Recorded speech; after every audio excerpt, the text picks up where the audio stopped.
sangat hormati, aku sangat sayangi, kerjakan sekarang. Ini pasti perintah Allah, engkau akan dapati aku termasuk orang yang sabar. Hadirin, kita tahu yang kita dengar sampai di situ saja. Detilnya, sebagai gambaran dari tafsir di ayat ini, begitu akan disembelih Nabi Ismail alaihissalam. Yang paling menarik adalah, kita hanya tahu diganti kemudian dengan kibash, atau domba yang sangat besar. Namun ada kisah-kisah yang menyertainya secara singkat. Saat akan kemudian disembelih, beliau katakan, ya abati, duhai ayahku, mohon kencangkan ikatan ini, supaya aku tidak terlihat meronta, yang menjadikan engkau merasa iba, kasihan, dan tidak jadi menyembelih aku.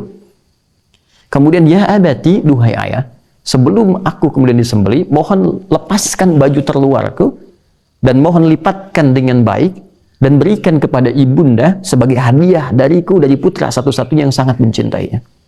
Dan yang ketiga, ya abati, duhai ayahku, mohon tajamkan pisaunya supaya mempercepat penyembelihanku dan tidak merasakan sakit berlebihan sehingga engkau merasa iba dan tidak ikhlas atau tidak jadi dalam menyembelihku.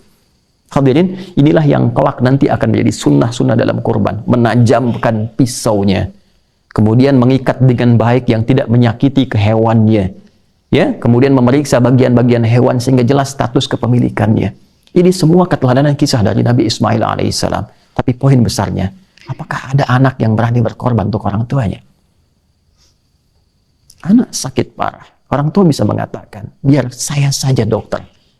Bahkan darahnya dikeluarkan, perhatiannya diberikan, kalau perlu bertukar nyawa. Anak-anak sekarang tumbuh dewasa, lihat orang tuanya, betapa perhatian sangat mudah kita lihat. Berapa banyak yang bahkan menitipkan orang tuanya ke panti jompo. Berapa banyak yang bisa membiayai atau memperhatikan keadaan orang tuanya. Maka di titik inilah penting, jika ada anak kurang perhatian terhadap orang tua, jangan dulu mereka dicela. Boleh jadi ada sikap orang tua yang belum optimal memperhatikan anaknya. Pun sebaliknya, jika orang tua telah optimal memberikan perhatian, maka setidaknya harus ada kesadaran pada diri anak yang menjadikan hidupnya mulia di hadapan Allah dengan meningkatkan baktinya kepada kedua orang tuanya. Allahu Akbar, Allahu Akbar, Allahu Akbar, walillahil hamd. Hadirin sekalian, itulah khutbah singkat yang sekiranya bisa kita optimalkan untuk direnungi. Karena itulah setelah hari ini ada 3 hari untuk merenung, untuk meningkatkan kualitas diri kita menjadi lebih baik di hadapan Allah. Dekati Allah, kenal Allah. Dekati orang sekitaran kita, pahami diri kita, yang dengan itu, pertama, kita semakin lebih dekat dengan Allah, kita semakin akrab dengan orang-orang di sekitaran, dan itulah kesimpulannya disebut dengan korban. Korban bukan menyembelih. Korban itu bentuk superlatif, sirah mubalaghah dari kata qaruba, artinya semakin dekat, semakin baik, semakin terhubung.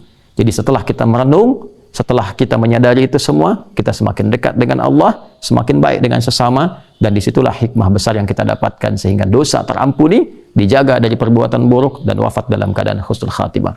Barakallahu li wa lakum fil Qur'anil azim.